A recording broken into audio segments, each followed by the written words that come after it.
ছাড়া কিছু না।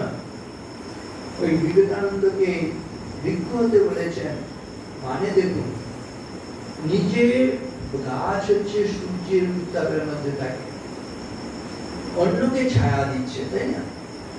সেরকম ভাবে রামকৃষ্ণ দেব তিনি নিজে বটবৃক্ষ, তিনি যেমন নয়ননাথকে, স্বামী বিবেকানন্দ তাদের আশ্রয় দিয়েছেন, অন্য সকলকে আশ্রয়, আপাতত বৃদ্ধ বনিতা সকলকে তিনি আশ্রয় দিচ্ছেন। একটা ছাত্র তাকে, একটা মানে পতিতা নারী তাকে, এখানে কে নেই?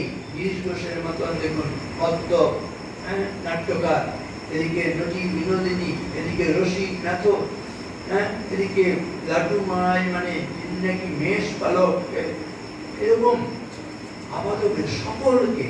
তাহলে গাছ তাহলে ছায়া মন্যস্ত করবেন, অন্যকে ছায়া দেয়, নিজের রোদে দাঁড়িয়ে ছায়া মন্যস্ত করবেন। তিষ্ঠন্তি স্বয়ং ফলান্নবি পরার্থ, ফলগুলো অন্যের সেবার জন্য দিচ্ছে।